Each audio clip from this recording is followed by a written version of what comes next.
Hello, and thank you for joining us today. My name is Timothy Lee, and I'm a research analyst at Red Cloud Securities, and I'm delighted to host this Red Cloud webinar on gold production today. With the gold price up over $2,600 an ounce, this is an exciting time to invest in this space. My special guest today is Alan Wancier, Chief Financial Officer for Mineros S.A. During today's webinar, Alan will provide an overview of the company's achievements and his outlook for the company's plans. Then we will take questions. You can type your questions into the chat box at any time, and we will get to as many as we can. Before we kick things off, let's discuss some fine print. During this Mineros webinar, forward-looking statements may be made. I would direct listeners to the company's forward-looking statements disclosure outlined in the Mineros corporate presentation. And this can be found on the company's website, mineros.com.co. For Red Cloud Securities, Inc., I would highlight that this webinar is for information purposes only. It should not be considered a solicitation or a recommendation to buy or sell securities. We note that this call does not consider the particular situation or needs of individual investors. Participants should rely on their own investigation and seek their own professional advice before investing.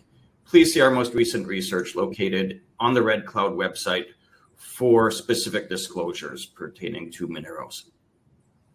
And now I'm delighted to introduce Alan, who will present the Mineros story. For those not familiar with the story, Mineros is a gold producer with operations in Colombia and Nicaragua and exploration and development projects in the pipeline. The company has been profitable and even pays a dividend, which is perhaps somewhat unusual in this space. I'd now like to turn it over to Alan to update you on Mineros. Thank you, Tim, and good afternoon, everybody. Happy to be here with you. We already discussed about the cautionary notes, so let's get into what is Mineros. We are a growth-oriented mid-tier gold producer. We have a track record of profitability and robust dividend payouts. We have been paying dividends for almost 40 years. I think we didn't pay 2 years dividends in the 1990s, but apart from that, we are a dividend payer, an aristocratic dividend payer. We have a diversified asset base in Latin America, gold mines in Colombia and Nicaragua. And we have some interesting growth opportunities, both organic, and we are always looking for inorganic ones. One of our strongest strengths is our social license. We have been able to operate in difficult geographies since we have been operating for 40 years in Colombia, for almost 11 years in Nicaragua with no major issues. And we have a pretty experienced management team. I have been the CFO of Mineros for 5 years already. I have been in the company for almost 10 years, and I am one of the youngest tenured executives in the company.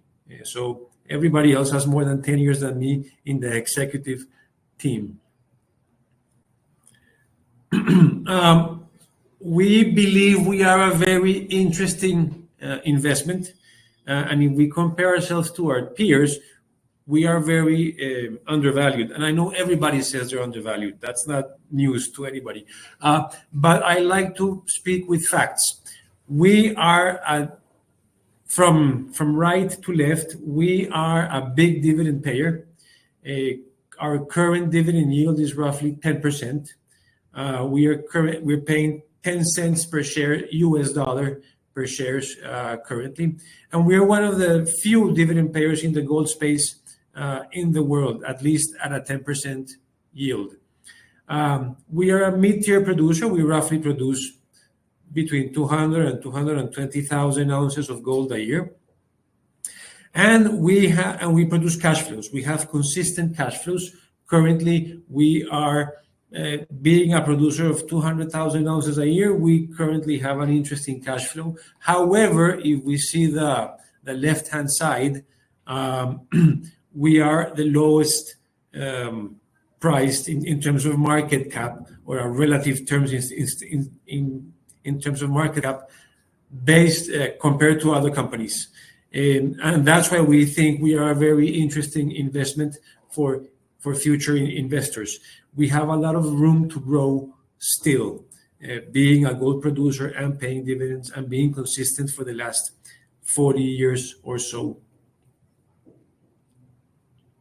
In terms of our financials and balance sheets, this is a quick snapshot of major numbers.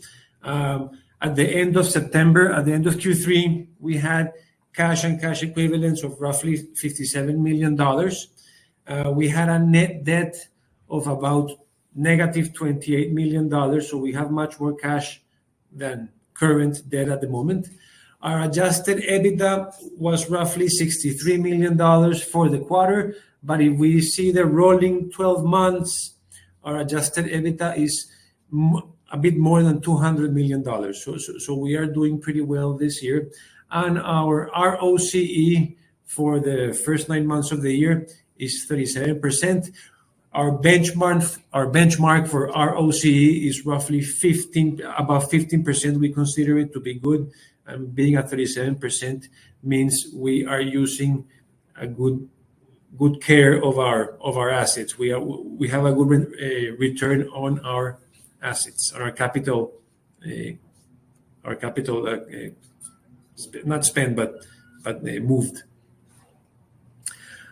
Here we have a small slide on dividends. As I was saying before, we have paid dividends for a long time. Here we only see dividend paid since 2011, but it goes on further back.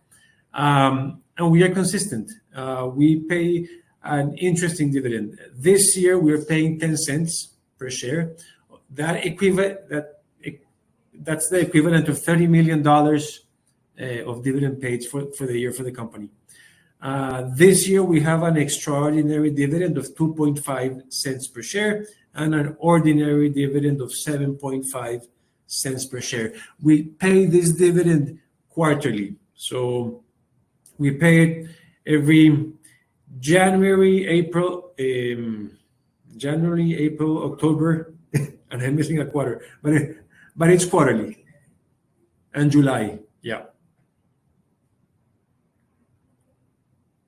Okay, where are we located? We are located in Colombia and Nicaragua, and we have an exploration project in Chile called La Pepa. In the further slides, we will talk a little bit about each operation.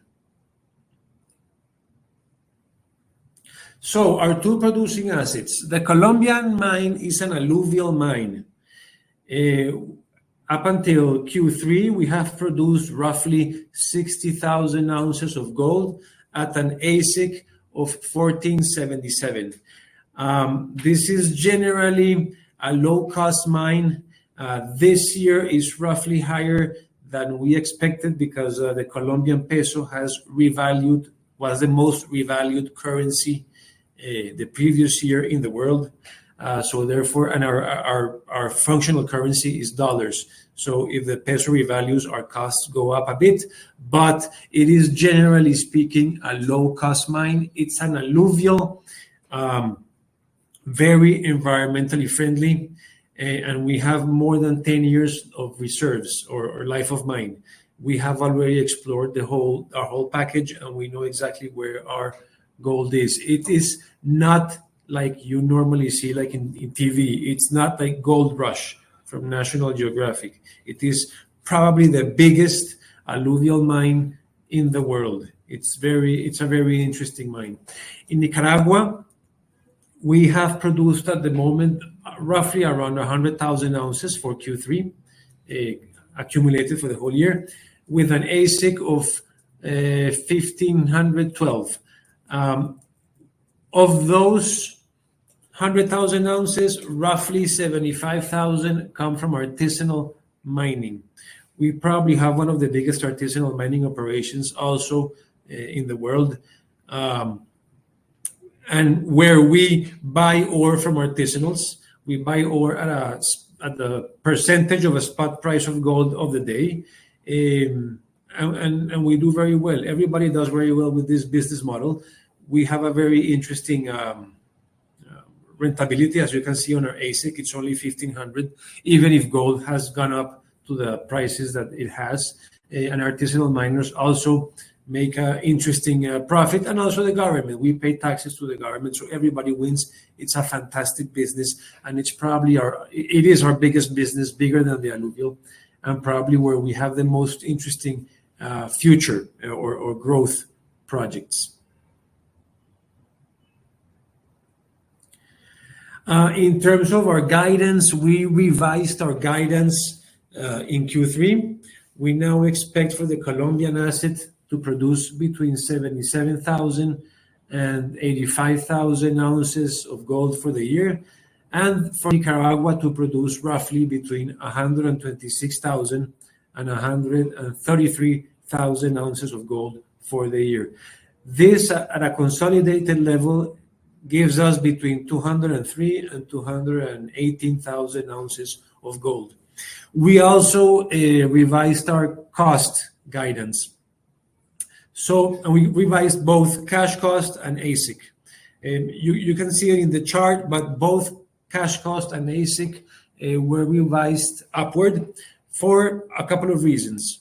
In Colombia, as I said before, the peso has revalued a lot, and hence our costs have gone up a little bit, and we did decrease a bit our production. So the combination of those two, the production and the revaluation of the peso, is making our cost creep higher, both at a cash cost and at an AISC cost.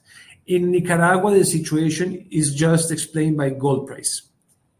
As gold price goes higher, and it has gone higher for the year, we pay more the artisanal miners. We roughly pay them between 40 and 45% of spot price of gold for each ounce we buy from them. So costs obviously in Nicaragua have gone up, but so have our income. So is our sales or our income. So it's not generally a bad thing that we revise cost up in Nicaragua, because we're still making more money. On the flip side, if and when the price of gold decreases, our costs in Nicaragua will also decrease. So let's talk a little bit about our alluvial mine. It is located near the town of El Bagre, which is roughly 200 kilometers north of Medellin, Colombia, where our headquarters are. I am currently sitting down in Medellin. And we have more than 10 years of reserves, or 10 years of life of mine. We have been mining this deposit for roughly more than 50 years. It is well understood. It is very efficient, very profitable. What we do is that we dredge the bank of the Nechi River. If you can see in the pictures, that's a typical dredge we have. There are very big machines, 7 stories high. We dredge at the bank of the river in a closed pond. So the water that used to dredge the deposit is not mixed with the river. So it is environmentally friendly in that sense. The electricity used to power the dredges comes from our own hydroelectric plants. So also clean energy. And once we finish dredging or the pond we are in, and we move, let's say, downstream, we close the previous pond. Everything that we dredge, we put back in the pit. We cover with a layer of soil, and then we plant again. So most of the mine has already been closed. In terms of the recovery of the gold, it's free gold. So we just use water and gravity. No chemicals, no cyanide, nothing. It's extremely, extremely environmentally friendly. And Hemco, which is our mine in Nicaragua, it's mostly an underground deposit. We are located 230 kilometers northeast of Managua. And here, again, 75% of the production is by artisanal mining, where we buy ore from the miners. And we currently have 2 small mines that roughly produce between 35,000 and 40,000 ounces of gold. One is called Panama, one is called Pioneer. So where will our growth come from? First, let's talk about organic growth. We have a pre-feasibility project at the moment called Porvenir. We issued a PFS in 2023. We expect this project, it could produce roughly 60,000 ounces of gold and have a 9-year mine of life, but it is a polymetallic. It will also produce a little bit of silver, and about a third of the deposit would be zinc. We are expecting this one, based on this feasibility study, to have an AISC of around $929 per ounce of gold. We like to be very conservative in our estimations, our economics. The NPV of this project, discounted at a 10%, is roughly $42 million with an IRR of 16%. However, these estimations have been made with a gold price of $1,500. So at current prices, the numbers multiply 2, 3, 5 times fold. It's much bigger at these prices. This is a very conservative estimate at $1,500. You could see that at 5% discount and 1650, the NPV is roughly $160 million. So, and it continues to increase as price of gold goes up. In terms of greenfield exploration, we have almost 165,000 hectares, in Nicaragua, still worthy to explore. We are located in the Golden Triangle in Nicaragua, what's considered the Golden Triangle in Nicaragua, in the northeast of the country, and it has been historically a very proliferous mining jurisdiction. And we are probably the largest owners of concessions in that part of the country. And we have an initial greenfield deposit called Luna Roja, that we are only in the beginning stages of discovery, with still inferred and indicated mineral resources. But the most developed project in Nicaragua, growth opportunity, is this Porvenir project I talked about in the previous slide. And in terms of what we are looking for, we put to compete any organic project with inorganic opportunities. In terms of opportunities, we generally look for late stage projects or even current producers, hopefully between anywhere from Alaska to the Patagonia in this side of the world, plus or minus 3 hours our time zone. That will need at most, hopefully at most, $200 million of development or capex. We want to buy something that's good for our size, not too big, not too small. Hopefully that can produce or produces between 50,000 and 120,000 ounces of gold. In almost anywhere from Alaska to Patagonia. Yes, we have looked at other projects outside of the Americas, but we prefer things in the Americas because we believe it's easier to manage from an administrative point of view. And we are currently looking for opportunities. In terms of our commitment to ESG, I know ESG is something that people have been talking about in the last couple of years. We have been ESG focused forever, and our social license is second to none. We operate in difficult environments. We operate in Colombia, we operate in Nicaragua, and we have operated consistently with no community issues. We treat ESG very seriously, and we give it the place that it needs to be in the company. Also environmentally friendly. Again, our mine in Colombia is very environmentally friendly, extremely. Some people think alluvial mines are destroyed. And yes, we do acknowledge that where we do mining, there will be costs. There will be environmental costs, there will be social costs, and there will be economic costs.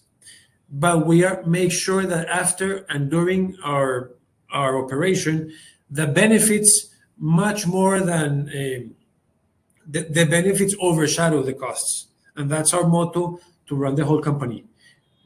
The benefits we deliver to everybody have to be greater than the cost that we produce.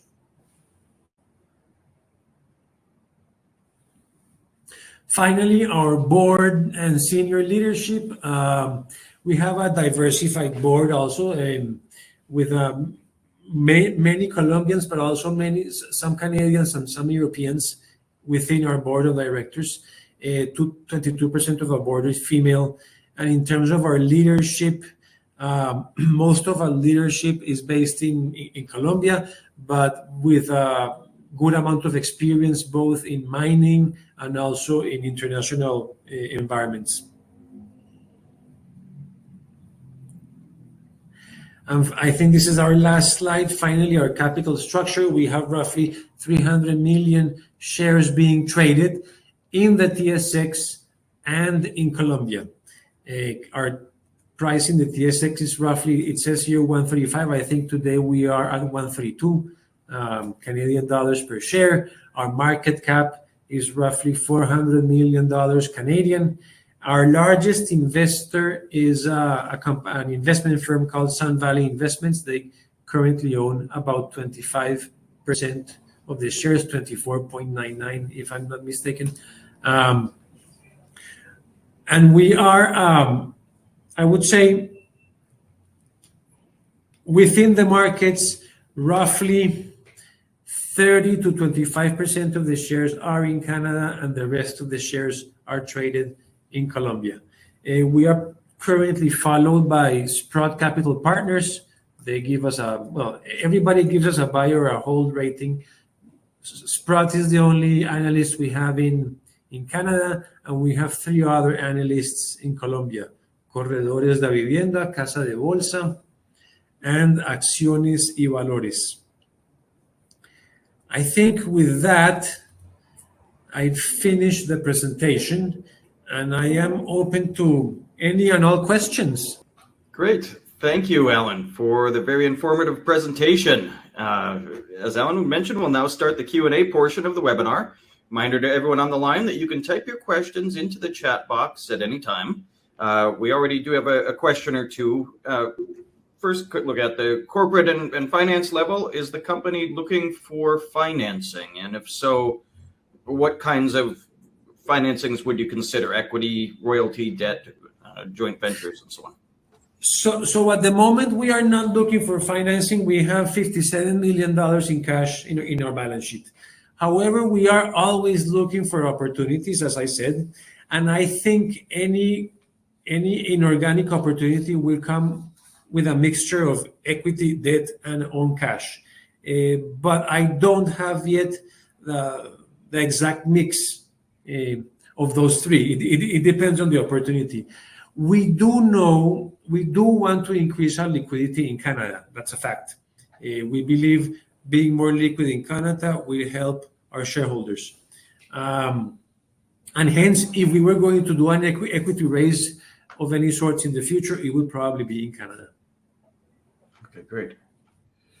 I guess actually following up on that, what kinds of potential opportunities would you look for as far as acquisitions, potential growth acquisitions? Would you look at existing operating mines or development projects? I think either or. We are looking for late stage development or existing operating mines. We are not looking for greenfield projects, really. And I see another question as to where would they be located. We are open to anywhere from Patagonia to Alaska, although we have also looked at projects outside of the Americas. As long as the project is it's an interesting project. We are open to look into it, as long as it helps with our valuation, as long as it's not too dilutive to our shareholders. We're open to look at it. Okay, great. And one question came in. You had alluded to this already. You don't know exactly how that would look if you made one, but would you issue shares as a consideration to buy an asset?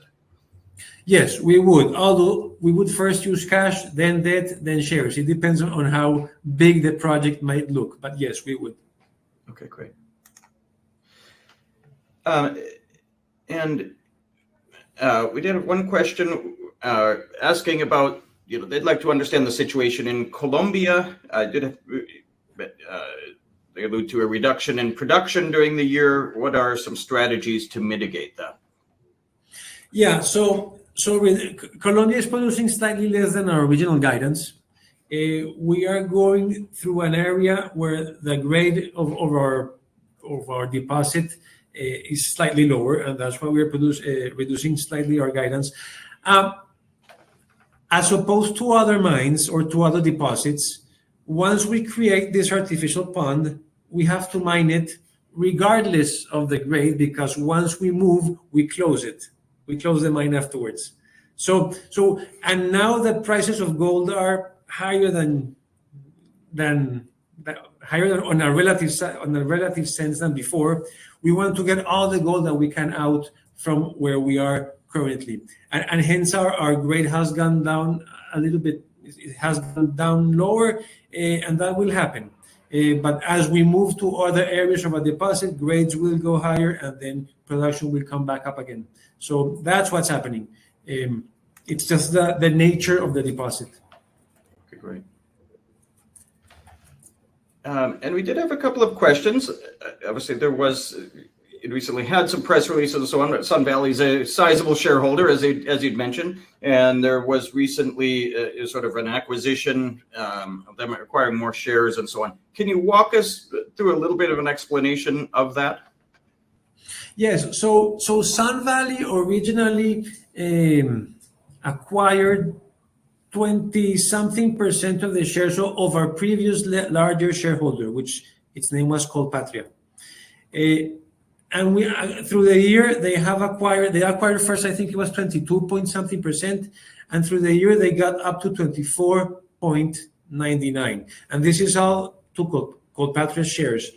And in Colombia, if you're going to have more than 25% of the shares, you have to do a tender for any additional shares. That's Colombian Stock Exchange rules. So they are acquiring more shares, probably the remaining of the shares of Colpatria, because Colpatria used to own between 31 and 32%, give or take. So they are currently under a tender offer in the Colombian Stock Exchange to acquire between, I think it was between 8 and 10% more or less of the shares. And that's currently going on. So in Colombia, the stock was frozen until the tender was approved by it's called the Superfinanciera, but it was unfrozen, if I'm not mistaken, last week. Okay. So now the shares are already trading freely, and the tender process is going on. Okay. And related to that, we had questions about, could you give us more color on the plan of Sun Valley related to the company? Obviously, when you have a shareholder with that high of a percentage, are they just a shareholder happy to get their dividends and so on? Or are there other things going on there that? No, I think Sun Valley's plan is very similar to Minero's strategy overall. Our strategy is to grow. Our strategy is to become a more known company, a mid-tier player, more liquid, and growing, getting to at least between 400 and 500,000 ounces of gold per year. We believe that with size comes re-rate, with liquidity comes re-rate, and that's what we're aiming for. And Sun Valley also wants the same. Sun Valley wants to make the company bigger. I do believe Sun Valley has some expertise in mining that we might not have had in the board previously. Our previous board was very finance heavy, banking heavy. And now I think it's been very positive, the coming of Sun Valley, because they give us a different ideas from a mining perspective, and a Toronto TSX mining capital markets perspective that we didn't have. So I think it has been very good, and that is their objective, to grow the company as we have wanted to grow it before. Okay, great. And we did have one question, and you kind of answered this in a way already, but is Colpatria planning to sell more? Are they still selling their position? Yes, and that's why the tender is ongoing. There was public information. I think it came out in Canada, where somebody had the intention of buying the Colpatria remaining shares. Yes. Okay. Okay, great. And then talking about the board changes, we had a question that just, have those board changes already happened? You already have kind of people on the board from that were, I guess. Yes. So our AGM is generally at the end of March. And when somebody made the first share acquisition, the board changed at that AGM.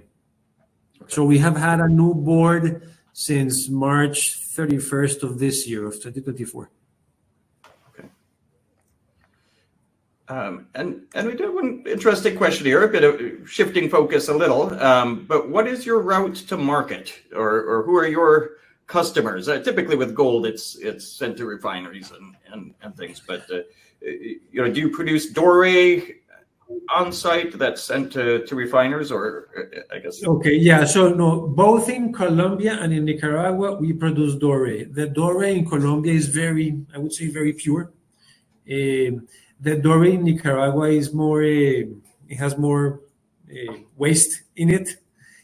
But we produce 2 dorés, and those dorés are generally exported to our refiners. They are located in Switzerland and in the US. And sometimes we also sell to some traders. So we have refiners, and the refiners also come buy us the gold, but we also have traders to whom we sell gold to. Okay, great.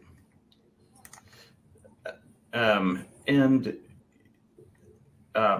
guess one overview, is on the political side. It's always a concern in the mining industry wherever you operate. But what is the political environment currently like in Colombia and Nicaragua, particularly with regards to mining?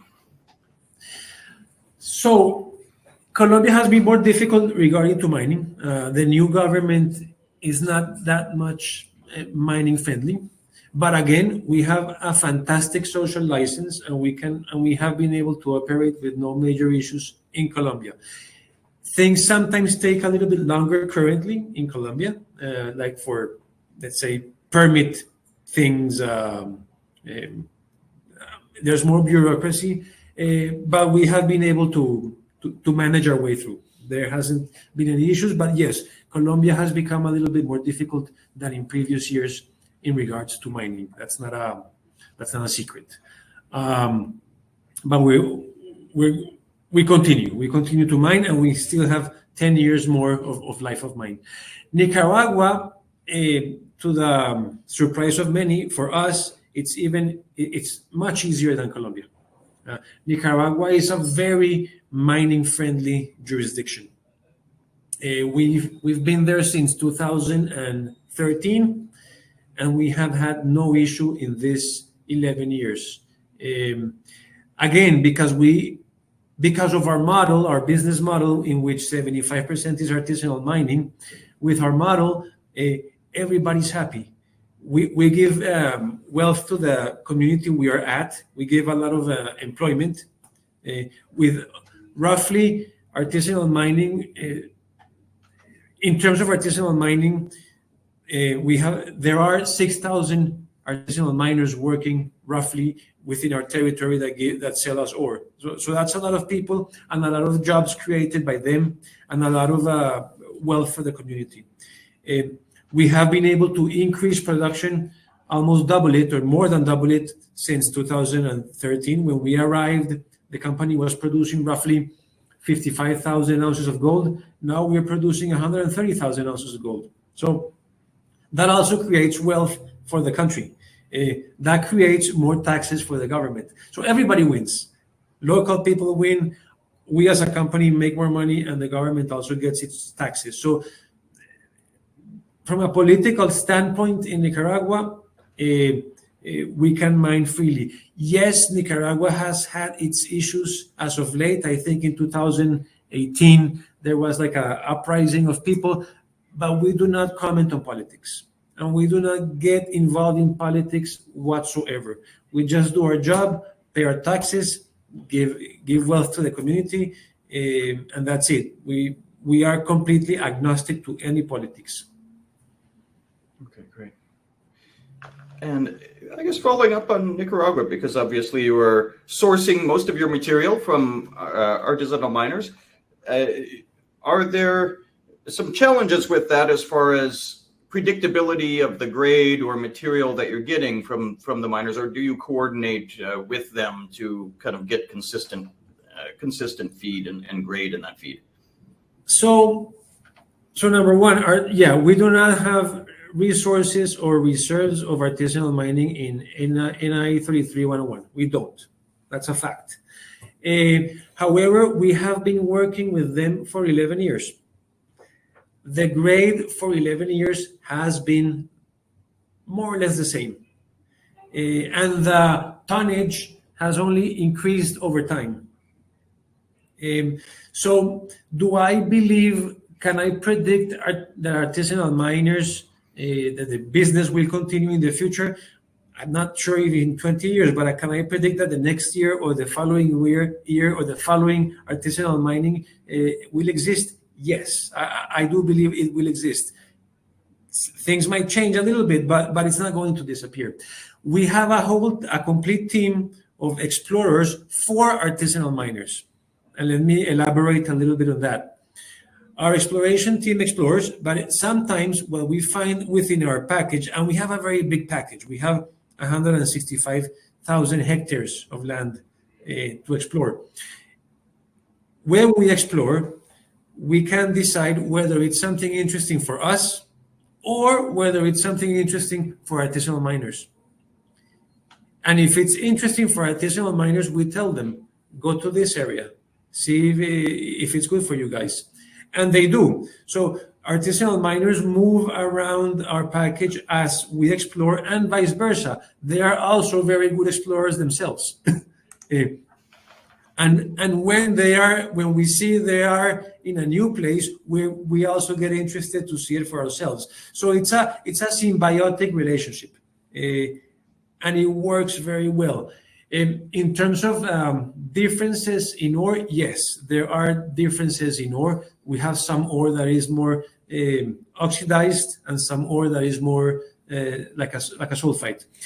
We have a small plant, flotation plant within our concession where we process sulfites, but most of it is oxidized, and we can process it in our normal plant. We haven't had an issue with recoveries. Even though they come from different parts of the deposits or the concession, recoveries are roughly 88-89% on a yearly basis. So far, we haven't had an issue with artisanal mining. Quite the opposite. We have gotten better with artisanal miners, not worse. But yes, I have to say it. I'm the first one to say it. We do not have reserves for artisanal mining because we can't. Yeah. It just is. Absolutely. We did have a couple of questions, kind of circling back a little on Sun Valley. A couple of questions related to that came in. Could Sun Valley potentially look to acquire 100% of the shares of Mineros? I don't think I could answer that question. They are currently 25%. They are currently in a tender offer, leading a tender. And no, I wouldn't be able to answer whether they want 100% or not. That's something to ask them directly. Okay. And circling back to on some of the board expertise that was brought on, did that bring then some of the potential to look at acquisitions for growth, or was that already part of the strategy before? That was already part of the strategy. However, they have brought us different ideas, number one, and number two, technical expertise. They are very knowledgeable in mining per se, and we cherish that accompaniment that they give us. It has been good. It has been good for both of us. And yes, they have given us some interesting ideas also. All right, great. Great. All right. Well, I think that's all the questions we had come in. I guess just to review, kind of a closer in a way. But what are maybe some key catalysts or news items we might look for from Mineros in the coming weeks and months? Well, I would say let's wait for the end of the year results. We had a very strong third quarter, and hopefully we end the year strongly also. Let's wait and see how the current tender finishes. We don't know. By Colombian law, management has to be very passive if there's a current tender going on. So we just have to wait and see how the tender develops and ends. Number one, but from a mining perspective, we're doing good. We have been working with no issues this year, and hopefully we will continue to work with no issues next year. And hopefully the velocity of growth increases. Okay, great. All right, great. Well, I'd like to thank Alan Wancier for presenting today, and thanks everyone on the line for tuning in. Red Cloud's webinar series will continue tomorrow afternoon with Solus Minerals presenting Wednesday, November 20th at 2 p.m. Eastern Time. Have a great rest of your day and happy investing.